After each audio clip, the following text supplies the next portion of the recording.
चलिए देखिए, हम लोग बिहार की राज्य व्यवस्था देख रहे थे। उसमें हम राज्यपाल की शक्तियों का अध्ययन कर रहे हैं ना। राज्यपाल की शक्तियों का अध्ययन में दो हमने देखा था, एक कार्यपालिका से संबंधित, दूसरा विधायी शक्ति मैंने व्यवस्थापिका से संबंधित शक्ति नहीं। उसके बाद हमें देखना है, आज आगे देखते हैं, विधायिका से संबंधित शक्तियों में ही एक और आता है अध्यादेश जारी करने की शक्ति। अध्यादेश जारी करने की शक्ति, करने की शक्ति। हमें अब इस चीज को देखना है, अध्यादेश जारी करने की शक्ति को क्या है। देखिए सबसे पहले ये अध्यादेश क्या है, ये क्या है। अपने की संविधान का आर्टिकल 1, 2, 3 अनुच्छेद 123 जिसमें राष्ट्रपति के पास अधिकार दिया हुआ, राष्ट्रपति को अध्यादेश जारी करने की शक्ति दी गई है। यहाँ इसी में आप आइए आर्टिकल, इसको आपको उलट देना है। इसको उलट देना है ना, इसको उलट दीजिए, 2, 1, 3 कर देंगे, 213 नहीं। तो इसमें हम आएंगे तो राज्यपाल को अध्यादेश जारी करने की शक्ति दी गई है। अध्यादेश जारी करने की शक्ति, जारी करने की शक्ति दी गई है, प्रदान की गई है। ठीक है, सबसे पहले हम अनुच्छेद जानेंगे। अनुच्छेद 123 में कौन अध्यादेश जारी करेगा? राष्ट्रपति। अनुच्छेद 213 के तहत राज्यपाल अध्यादेश जारी करते हैं। अब ये अध्यादेश है क्या? सवाल ये है तो फिर सर हम ये अध्यादेश कहेंगे नहीं, मतलब क्या होता है। तो जानते हैं जैसे हमारे देश में संसद, देश में क्या है? संसद है। संसद के 2 सदन है, एक है लोकसभा और दूसरा क्या है जी? राज्यसभा है, राज्यसभा। अब दोनों सदन अपने अस्तित्व में ना हो, मतलब चल नहीं रहा हो, सदन का सत्र नहीं चल रहा है, ऐसा है ना। उसी प्रकार से आप आएंगे तो विधानमंडल, राज्य का विधानमंडल होगा, विधानमंडल, राज्य विधानमंडल, राज्य विधानमंडल में 2 भाग हो जाएंगे। कौन? एक हो जाएगा विधानसभा और दूसरा कौन? विधान परिषद है, विधान परिषद है। लेकिन विधान परिषद आप जानते हैं कि सभी राज्यों में नहीं, भारत के मात्र 6 ऐसे राज्य हैं जहां विधान परिषद है। तो देश में संसद होता है तो राज्य में राज्य विधानमंडल होता है। तो राज्य विधानमंडल के दोनों सदन, एक आपका मतलब हो गया विधानसभा, दूसरा विधान परिषद। अगर है विधान परिषद तो, अगर नहीं है तो फिर वहां क्या? सिर्फ विधानसभा अपने सदन में ना हो, मतलब कि चलन में ना हो, अर्थात अगर अस्तित्व में ना हो, उसकी कार्रवाई चल नहीं रही है। वैसा थोड़ी है, मतलब सरकारी नौकरी अब है ना, विधानसभा सदस्यों का रोज आपको मतलब कहाँ जाना है? ऑफिस जाना है, कार्यालय जाना है? नहीं, सदन का सत्र चलेगा तब जाना है, नहीं तो नहीं। तो सदन का सत्र आप जानते हैं 1 साल में 3 सत्र बुलाए जाते हैं। हमने पढ़ा था ग्रीष्मकालीन सत्र, मानसून सत्र और शीतकालीन सत्र। मान लेते हैं तीनों में से कोई सत्र नहीं चल रहा है, अपने अस्तित्व में ना, तो वैसी स्थिति में अगर कोई समस्या ऐसी उत्पन्न हो गया जिसमें मतलब देश को, राज्य को तत्कालीन कानून की जरूरत है, तो वही पावर दिया गया है किसको? देश में राष्ट्रपति को और राज्य में राज्यपाल को, कि तत्कालीन टेम्पररी वो कानून पारित कर सकते हैं। विधेयक क्या कर सकते हैं? पारित कर सकते हैं तत्कालीन, जब तक कि संसद बंद हो, मतलब कि राज्य विधानमंडल राज्य में बंद हो, विधानसभा का सत्र न चल रहा हो या विधान परिषद भी है तो दोनों में से किसी का सत्र नहीं चल रहा हो, तब तत्कालीन वो क्या करेंगे? विधि पारित कर देंगे, कानून पारित करने को उनको राइट से वो पारित कर देंगे और यह लागू हो जाएगा। जैसे हम एक विधि को बजाते दोनों सदनों से पारित करवा कर लागू करते हैं, उसके बाद राज्यपाल साइन करते हैं, तब वो कानून बनता है। तो जो अहमियत, जो अधिकार उसका है, वही अहमियत किसका होगा? अध्यादेश का होगा। अध्यादेश जारी हो जाएगा। ठीक है, यहाँ साहब से पूछा जाएगा, पूछने वाले प्रश्न कैसे कैसे सब प्रश्न पूछता है, सवाल ये है। तो जो प्रश्न पूछता है उस पर आपको ध्यान देना है। सबसे पहले पूछा जाएगा कि राज्यपाल को अध्यादेश जारी करने का अधिकार किस अनुच्छेद के तहत दिया गया है? तो अनुच्छेद में हमको क्या ध्यान में रखना है? 213 याद रखना है। दूसरा बात, अध्यादेश कब जारी किया जाता है? तो जब मतलब कि सदन न चल रहा हो, सदन का सत्र न चल रहा हो, सदन की कार्यवाही न चल रहा हो, सदन अपने अस्तित्व में न हो, तो ऐसी स्थिति में अध्यादेश जारी किया जाएगा जब राज्यपाल को लगे कि हाँ इस विषय पर, इस मुद्दे पर विधि बनाना आवश्यक है, तो तत्कालीन वो बना करके क्या कर देंगे? वो लागू कर देंगे। ठीक है, अध्यादेश का समय अवधि आपसे पूछेगा, अध्यादेश का समय सीमा कहां तक होता है? मतलब क्या ये परमानेंट लागू हो जाएगा राज्यपाल आएंगे तो नहीं। ये देखिए इसका समय अवधि क्या होता है? जब सदन खुल जाए, अर्थात विधानमंडल, राज्य में हम होंगे तो राज्य में विधानमंडल अब चालू होगा, खुल गया, अब तो परमानेंटली बंद तो रहेगा नहीं, इसकी कार्रवाई तो चलना ही चलना है। हमने ये भी पढ़ा है कि विधानमंडल के दो कार्यवाहियों के मध्य या किसी भी सदन के दो कार्यवाहियों के मध्य अधिकतम कितना 6 महीने का अंतराल होना चाहिए। तो उसको तो हर हाल में खोलना ही खोलना है। जब वो खुलेगा, वो अपने अस्तित्व में आ जाएगा, वो समेकित हो जाएगा, मतलब कि रीअसेंबल हो जाएगा। जब रीअसेंबल हो जाएगा तब से उस दिन से हम जोड़ेंगे 6 सप्ताह। कितना जोड़ेंगे? 6 सप्ताह। तो 6 सप्ताह के अंदर उसको दोनों सदनों से फिर पारित करवाना होगा, तब वह उसी प्रकार से अस्थायी रूप से रह जाएगा। और नहीं पारित कर रहा है तो फिर स्वतः वो क्या हो जाएगा, अपने आप वो समाप्त हो जाएगा। बस समझ गए अध्यादेश क्या है? समझना है अध्यादेश कौन सा आर्टिकल में है। तो राष्ट्रपति के लिए 123 1 2 3, इसी में हम दो लेटर को उलट देंगे तो 213 आएगा। तो 213 में कौन राज्यपाल अध्यादेश जारी करेंगे? अध्यादेश कब जारी होता है? जब सदन का सत्र न चल रहा हो तब जारी होगा। जब उस तरह की समस्याएं हो, हमें विधि की जरूरत हो, कानून की जरूरत हो, तब हम उसको क्या करेंगे? अध्यादेश के माध्यम से कानून को हम ले आएंगे। मतलब कानून को लाने का एक जरिया है, नहीं टेम्पोररी हम उसको क्या करेंगे? ले आएंगे। अब दूसरा फिर आपसे सवाल पूछ जाएगा तो अध्यादेश की समयावधि क्या होती है, कब तक ये लागू रह सकता है? तो समयावधि तो विधानमंडल जो है राज्य में जब वो ओपन हो जाएगा, रीअसेंबल हो जाएगा, समेकित जिसको कहिए रीअसेंबल हो जाएगा, जैसे रीअसेंबल हो जाएगा तो वहां से 6 सप्ताह के भीतर उस अध्यादेश को, अगर दोनों सदन है राज्य में तो दोनों सदनों से पारित करवाना होगा। अगर मान लीजिए एक ही सदन है विधानसभा तो सिर्फ विधानसभा सबको पारित करवाना होगा, तब वो विधि बना हुआ रह सकता है ना। नहीं पारित करवाएंगे तो फिर वो क्या होगा? अपने आप बर्खास्त हो जाएगा। ठीक है। या फिर आपसे सवाल पूछेगा कि राज्यपाल किन विषयों पर अध्यादेश जारी करते हैं? विषय, तो विषय में जिस विषय पर राज्य विधानमंडल को कानून बनाने का अधिकार है उसी विषय पर राज्यपाल अध्यादेश जारी करेंगे। विषय मतलब जैसे कि शिक्षा एक विषय हो गया, स्वास्थ्य एक विषय हो गया, नहीं रेल एक विषय हो गया, परिवहन एक विषय हो गया। बस समझ गए? जैसे क्या है? विषय है। तो राज्य सरकार के पास अपनी विषय होती है जिस पर वो कानून बनाने का अधिकार है। राज्य सरकार 47 वर्तमान में जो है उतने विषयों पर कानून बनाती है। बस समझ गए? इस बात का इतना ध्यान रखना है कि उन्हीं विधियों पर, उन्हीं विषयों पर राज्यपाल अध्यादेश जारी करेंगे जिन विषय पर किसको? सदन को कानून बनाने का अधिकार है, राइट्स है। ठीक है। तो अध्यादेश जारी करने की शक्ति में आपको इन बातों को ध्यान में रखना होगा। बात समझ गए? चलिए अब इसी को हमें अब लिख देना है, कॉपी पर लिखेंगे, हेडिंग देंगे अध्यादेश जारी करने की शक्ति।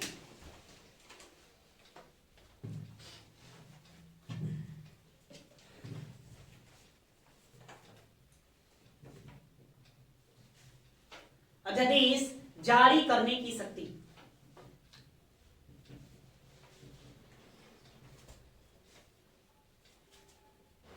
की शक्ति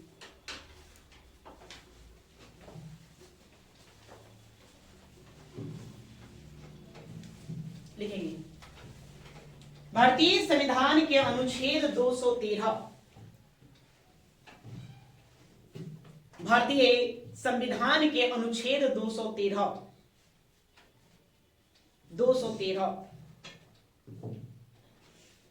के अंतर्गत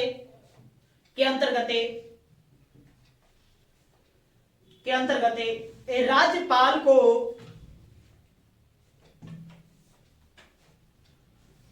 भारतीय संविधान के अनुच्छेद 213 के अंतर्गत राज्यपाल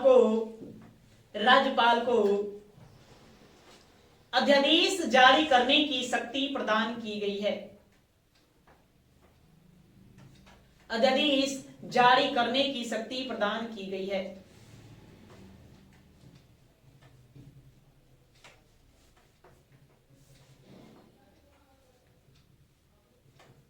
प्रदान की गई है।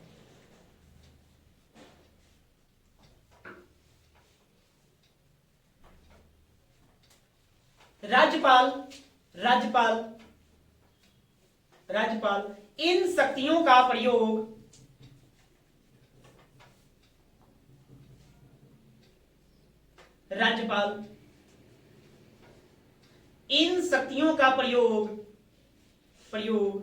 उस समय करता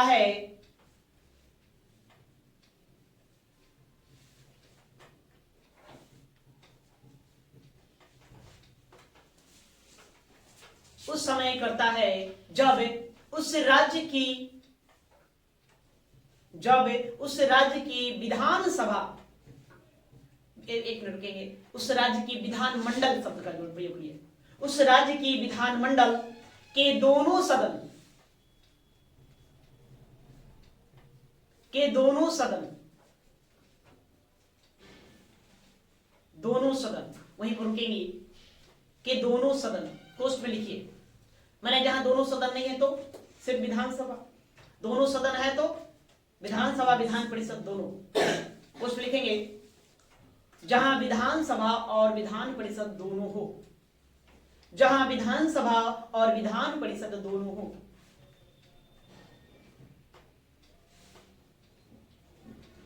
विधानसभा और विधान परिषद दोनों हो। कुछ को बंद कर देंगे, कुछ को बंद कर दो।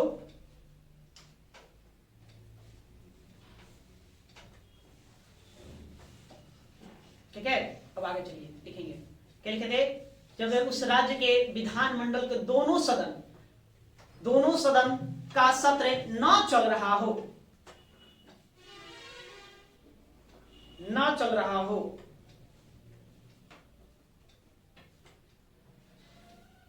और राज्यपाल को यह विश्वास है कि हो कि, और राज्यपाल को यह विश्वास हो कि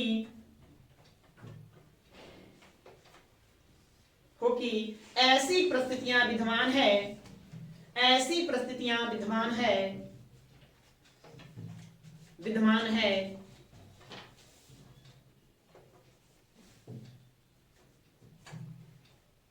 विद्यमान है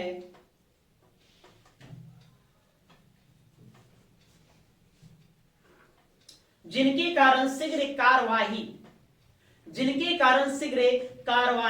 आवश्यक हो, जिनके कारण शीघ्र कार्यवाही आवश्यक हो।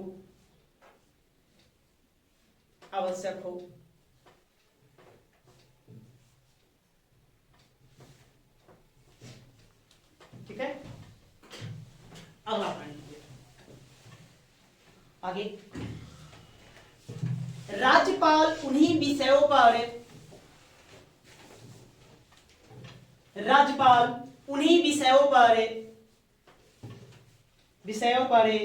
अध्यादेश जारी करता है,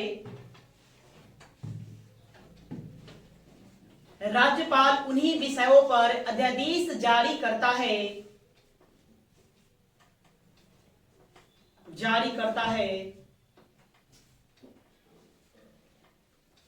जिस विषय पर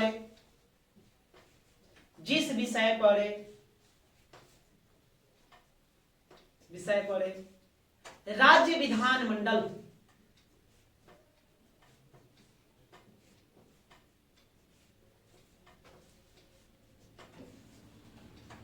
विधानमंडल को कानून बनाने का अधिकार हो,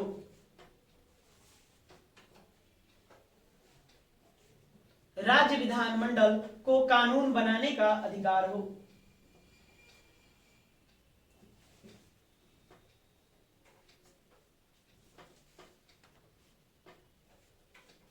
ठीक है, तब बात समझ गए, क्लियर है? क्लियर है, चलो और उसमें आप बोलिए आगे। राज्यपाल द्वारा जारी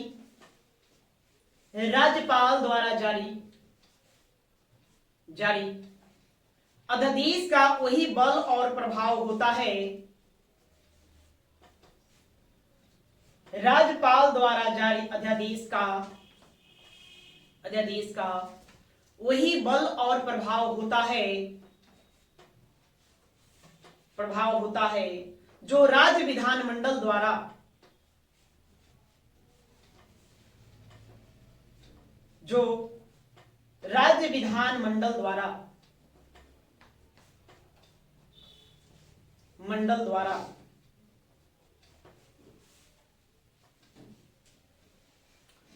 निर्मित विधि का होता है,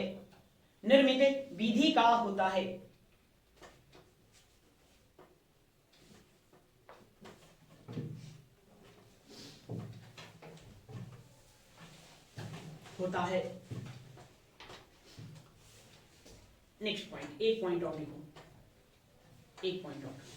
राज्य विधानमंडल के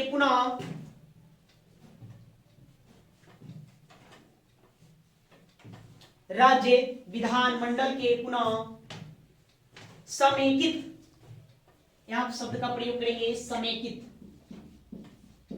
मेक इट रीअसेंबल, रीअसेंबल मतलब पुनः, राज्य विधानमंडल के पुनः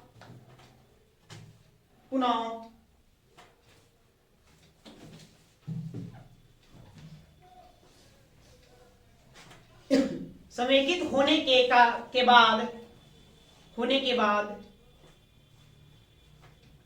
बाद 6 सप्ताह के भीतर, 6 सप्ताह के भीतर, आप उसे अंडरलाइन करेंगे, 6 सप्ताह ध्यान में रखना है, 6 सप्ताह के भीतर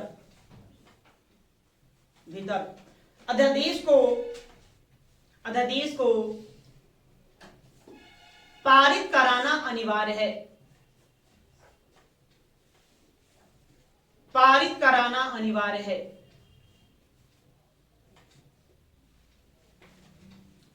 अन्यथा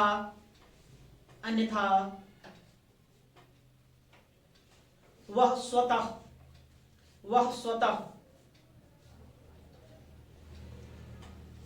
निलंबित माना जाएगा, मतलब रद्द हो जाएगा, वह स्वतः रद्द हो जाएगा।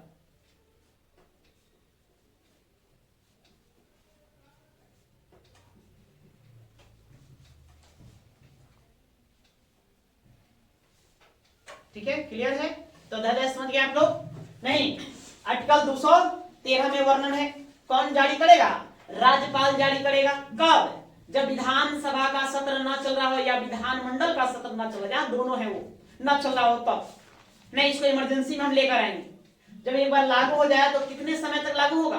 तो संसद खुलने के, सॉरी, विधानमंडल खुलने के 6 सप्ताह तक लागू रहेगा। 6 सप्ताह के अंदर आपको दोनों सदनों से क्या करना है? पारित करवा लेना, अन्यथा वो क्या माना जाएगा? रद्द माना जाएगा। ठीक है, तो अध्यादेश जारी करने की शक्ति को इतना ध्यान रखना है।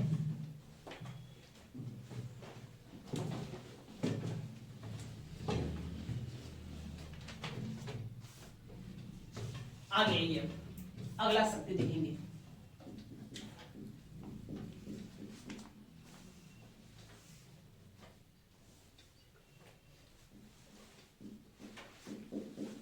वित्तीय शक्तियां,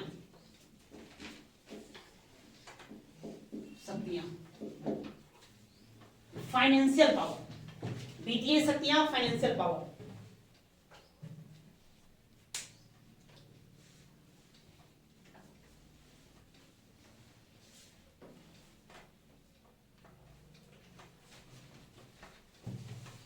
वित्तीय शक्तियां, तो देखिए वित्तीय शक्तियां मतलब क्या क्या है।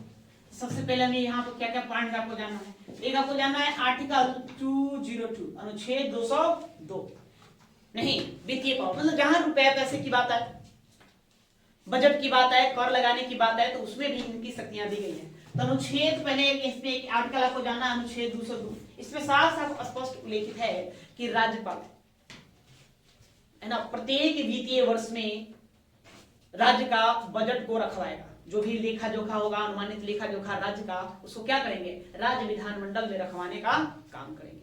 ठीक है, क्या ये अनुच्छेद 202 बताता है। उसके बाद और ये आकस्मिक निधि, आकस्मिक निधि, ये निधि मतलब होता है कोष। क्या होता है? कोष। बैंक। जैसे भारत सरकार के पास या राज्यों के पास 3 कोष होते हैं, 3 निधि होते हैं। एक होता है लोक लेखा निधि, लोक लेखा निधि, दूसरा होता है संचित निधि, एक होता है संचित निधि, और एक होता है आकस्मिक निधि, आकस्मिक निधि। 3 निधि होता है, मतलब जो भी हम सरकार को टैक्स के तौर पे पैसा पे करते हैं वो सब इनमें जमा हो जाएगा। या सरकार, भारत सरकार का अपना कुछ आय का भी सोर्सेस है, इनकम भी प्राप्त करता है उद्योग धंधों के माध्यम से, तो भी यहाँ पर जमा हो जाएगा। कहीं किसी को ब्याज दिया तो ब्याज जो दरें प्राप्त हुए वो सब इन्हीं तीनों में क्या होगा? वो जमा होगा। ठीक है, ये देखिए इन दोनों में जाकर के जमा हो जाता है मूल रूप में। ये आकस्मिक जो निधि होता है इसको हम देखेंगे यहाँ अनुच्छेद 267, कितना? अनुच्छेद 267 में इसका उल्लेख किया गया। 67 के 2 में इसका उल्लेख आपको देखने को मिलेगा। तो इसी में सारा बात लिखा हुआ है आकस्मिक निधि में कि इस पर राज्यपाल का अधिकार होगा। किसका अधिकार होगा? राज्यपाल। इस पर अधिकार होता है राज्यपाल का अधिकार होता है। जो भी जैसे कि कैसे बस उसको आप ऐसे समझेंगे, आप कोई भी इनकम अर्न करते हैं, इनकम प्राप्त करते हैं, तो इनकम को क्या करेंगे? बैंकों में जमा कराएंगे। आपको कई सारा बैंक अकाउंट होगा, नहीं मान लेते भाई एसबीआई है, एसबीआई में हम जमा कर दिया, बैंक ऑफ इंडिया है मेरे पास, तो बैंक ऑफ इंडिया में जमा कर दिया। क्या इमरजेंसी के लिए कुछ पैसे घर रखोगे? नहीं, हम अपने घर में ही, हाउस में ही, होम पर ही कुछ पैसे को हम क्या करते हैं, इकट्ठा करके रखते हैं इमरजेंसी के लिए। किस लिए?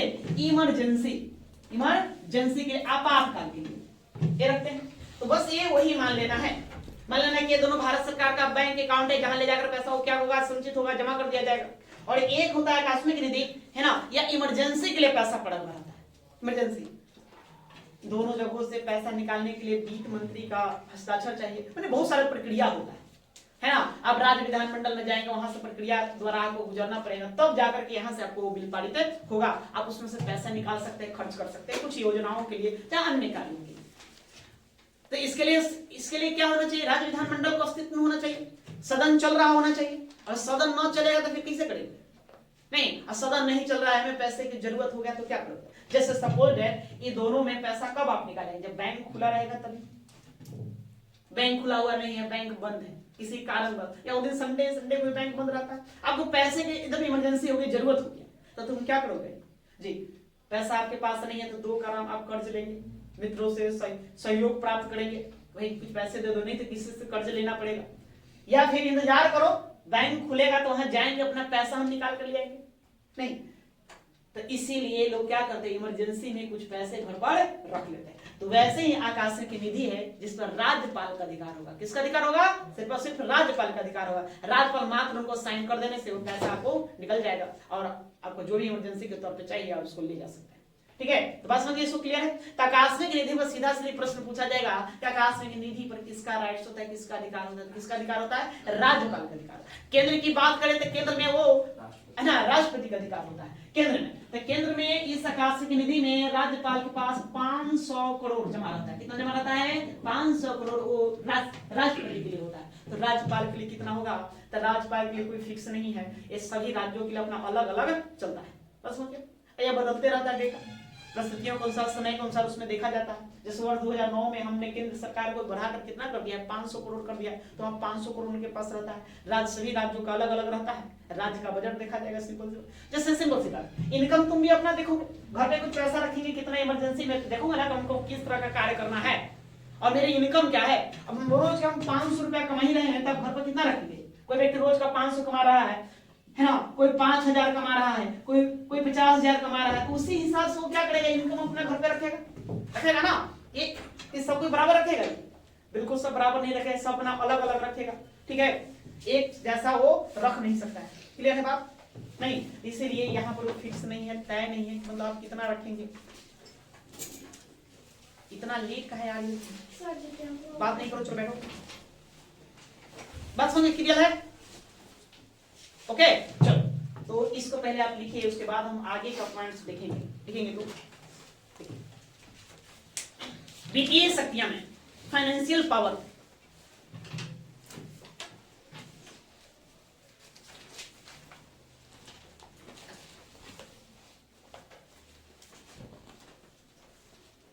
देखिए अनुच्छेद 202 के तहत, अनुच्छेद 202 के तहत राज्यपाल प्रत्येक वित्तीय वर्ष के प्रारंभ में, अनुच्छेद 202 के तहत राज्यपाल प्रत्येक वित्तीय वर्ष के प्रारंभ में वित्त मंत्री द्वारा वार्षिक आय व्यय का अनुमानित राष्ट्रीय आय व्यय का अनुमानित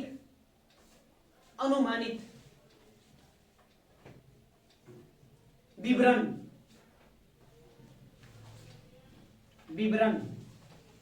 अनुमानित विवरण आपको उसमें आप बजट शब्द जोड़िए तो लिखिए बजट।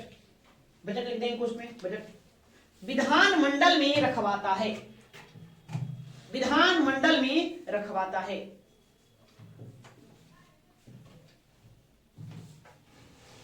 रखवाता है। ठीक है, क्लियर है बात समझ में आया? जैसे कि क्या कह रहा है, वित्तीय वर्ष का लेखा जोखा, आय व्यय का अनुमानित लेखा जोखा। जैसे आप सुनेंगे बजट कि बजट पेश हो गया, तो बजट पेश हो गया तो बजट रखवाने का आदेश कौन देंगे? राज्यपाल देंगे। वहां उनकी अपनी शक्तियां हैं, पावर है, वो देंगे। ठीक है, वो आपको ध्यान रखना है। फिर उसी प्रकार से आप जानेंगे मनी बिल, एक होता है मनी धन विधेयक। क्या होता है? धन विधेयक। धन विधेयक क्या होता है इसकी हम चर्चा करेंगे, क्या है क्या नहीं है, जनमनी जान लेंगे। जिससे टैक्स से संबंधित जो भी कुछ बिल होता है उसको हम क्या कहते हैं? धन विधेयक कहते हैं। अब धन विधेयक कौन होगा कौन नहीं होगा इसका अंतिम निर्णय विधानसभा अध्यक्ष को लेना होगा। तो धन विधेयक एक ऐसा बिल है कि पहले आपको राज्यपाल से अनुमति लेना होगा, तब विधानसभा में रखना होगा। हमने बताया था कि कई प्रकार के बिल होते हैं, नहीं बताया है तो फिर हम उस पर चर्चा करेंगे, किस तरह कितने प्रकार के विधेयक होते हैं, बिल होते हैं, कौन किस अवस्था में लाया जाता है कि ना, किसको किस सदन में हम रख सकते हैं या किसको हम दोनों सदनों में कहीं भी से भी शुरू कर सकते हैं। तो थोड़ा आपको ध्यान में रखना है कि धन विधेयक, इसको होता है मनी बिल। तो मनी बिल जब भी विधानसभा में रखा जाएगा, या हमेशा विधानसभा में रखा जाता है, विधान परिषद में कभी नहीं, विधानसभा में रखा जाएगा, तो उससे पूर्व ही आपको राज्यपाल से क्या करना है? अनुमति प्राप्त कर लेना है। या ध्यान रखना, आपसे प्रश्न पूछा जाएगा निम्नलिखित में किस बिल को या किस विधेयक को राज्यपाल की अनुमति के बाद रखा जाता है? पहले राज्यपाल से अनुमति ले लेंगे तब वहां रखेंगे किसको? धन विधेयक या मनी बिल को। ठीक है, एक पॉइंट यहां से ये रखेंगे, दूसरा डालिए, देखिए धन विधेयक, धन विधेयक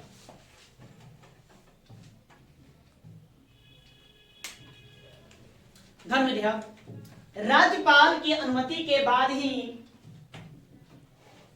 धन विधेयक राज्यपाल की अनुमति के बाद ही, अनुमति के बाद ही विधानसभा में रखा जाता है।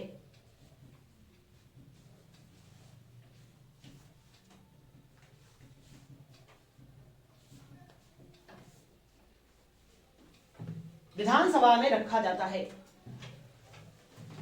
वहीं पर आप नोट में थोड़ा डाल देंगे, नोट पे लिखे तो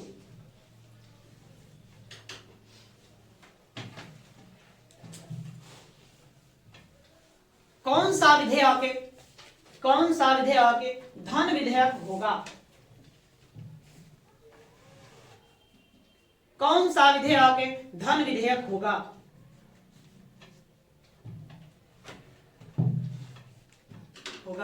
इसका अंतिम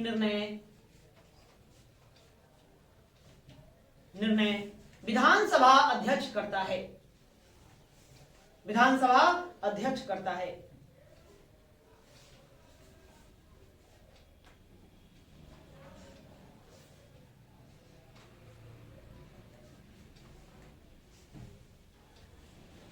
ठीक है, क्लियर है? अब आइए आकस्मिक निधि से संबंधित बातें को लिखते हैं। तीसरा, राज्य सरकार के आकस्मिक निधि,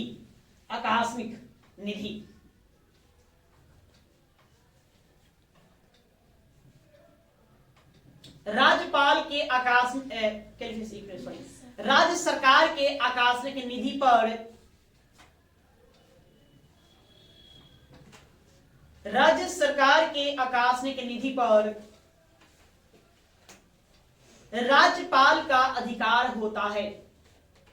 राज्यपाल का अधिकार होता है।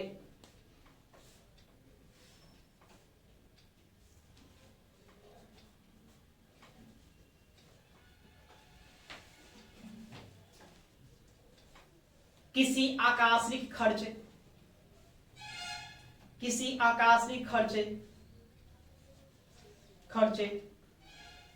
के लिए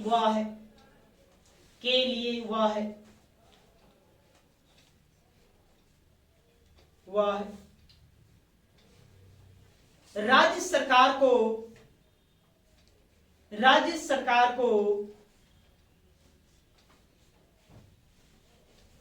को धन दे सकता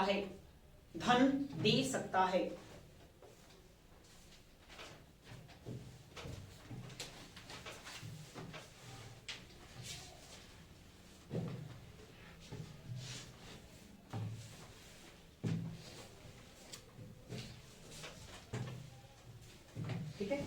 गया आगे।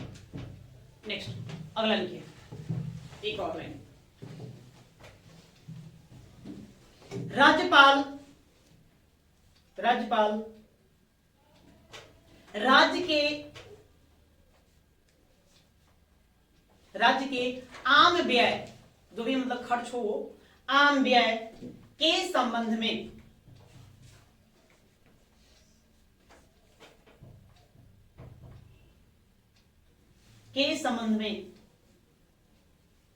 महालेखा परीक्षक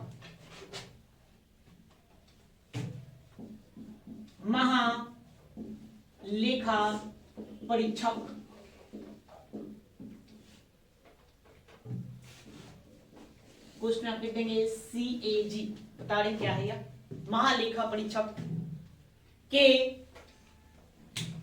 प्रतिवेदन तैयार करता है, प्रतिवेदन तैयार करता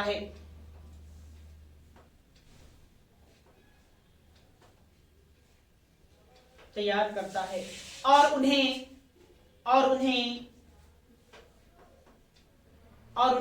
विधानमंडल के समक्ष रखवाता है।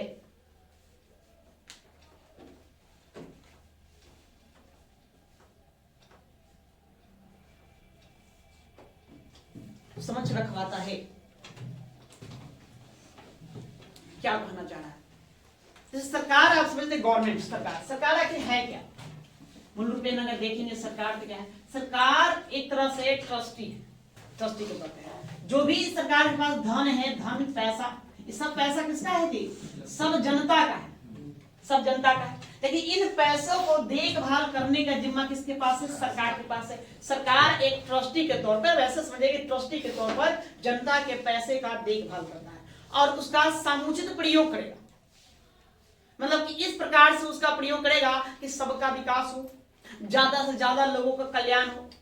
नहीं, जनता के कल्याण करने के लिए कल्याणकारी कार्यों को वो संपादित करता है।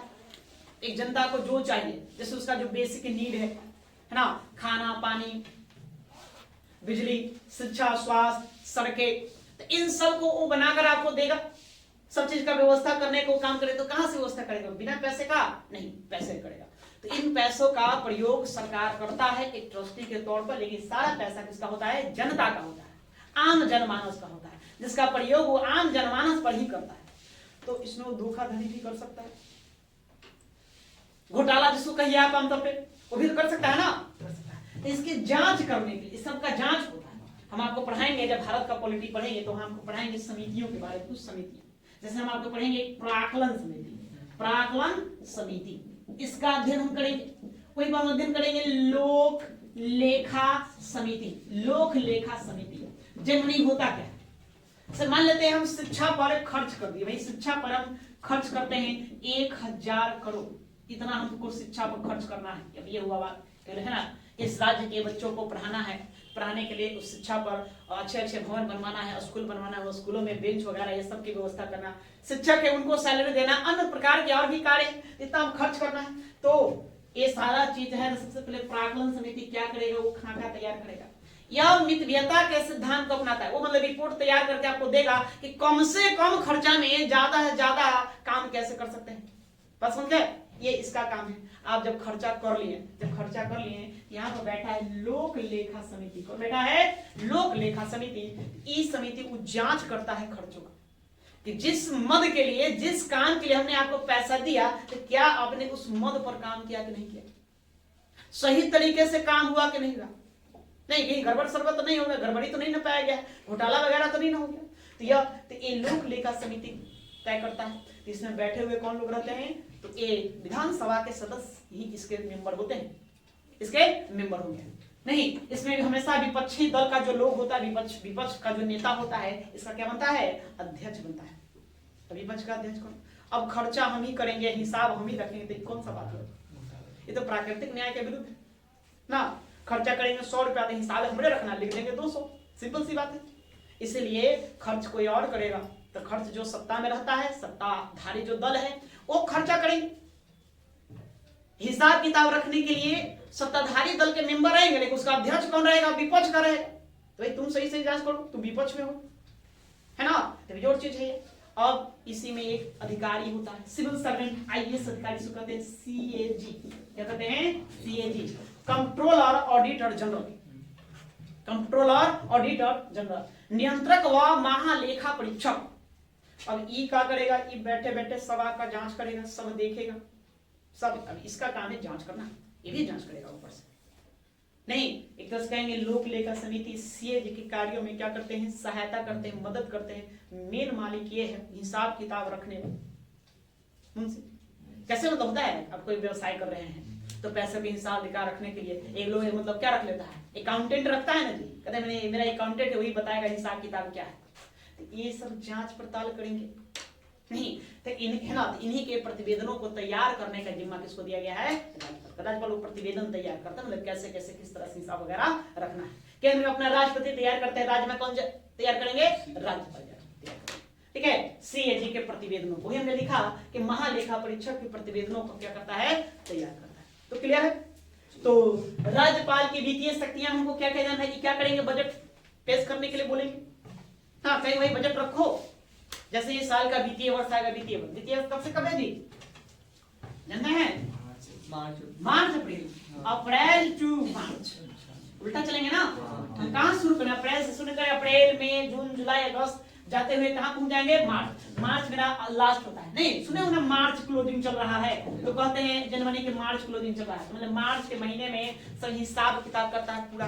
टोटल 12 महीना का हमने कितना इस साल हमने इनकम पाया, नहीं कितना आय हुआ, कितना व्यय हुआ, कितना व्यय हुआ तो कहाँ कहाँ व्यय हुआ, आय कहाँ कहाँ हुआ वगैरह वगैरह, वो सारा चीज कहाँ होता? मार्च के महीने में होता बजट, है ना। वही मतलब फिर अनुमानित एक बजट लेता है कि अगले साल हमको किस हिसाब से खर्च करना है। तो राज्य सरकार भी क्या करेगा? हर साल अपना बजट रखता है, नहीं वित्तीय वर्ष के प्रारंभ में। तो वित्तीय वर्ष को मार्च से इसलिए बैठक बुलाया जाता है, जिसको बताया ग्रीष्मकालीन सत्र। मार्च से पहले अब तो फरवरी में ही शुरू कर दिया जाता है, फरवरी लोगों को बुला दिया जाता है। तो हिसाब किताब रखते सब बात बताते बताते क्या आ जाता है? मार्च आ जाता है। और 1 अप्रैल से हमारा वित्तीय वर्ष क्या होगा?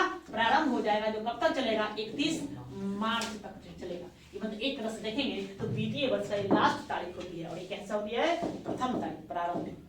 क्लियर है? या तो ये वही बजट क्या होता है? राज्यपाल वहां रखवाएंगे।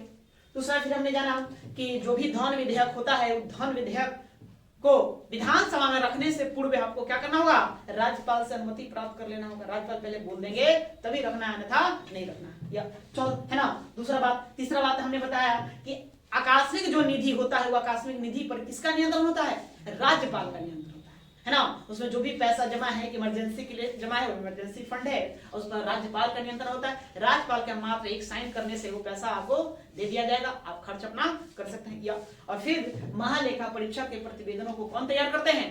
तो राज्यपाल तैयार करते हैं। ठीक है, तो राज्यपाल की वित्तीय शक्तियां इतनी है, इसे आपको समझना है। चलिए अब आगे हम जानेंगे न्यायिक शक्तियां। हेडिंग 2, राज्यपाल की न्यायिक शक्तियां। लेकिन यहां से हम कल अध्ययन करेंगे, ठीक है, आज के लिए इतना ही रहने दो। राज्यपाल की न्यायिक शक्तियां हेडिंग देकर छोड़ दीजिए।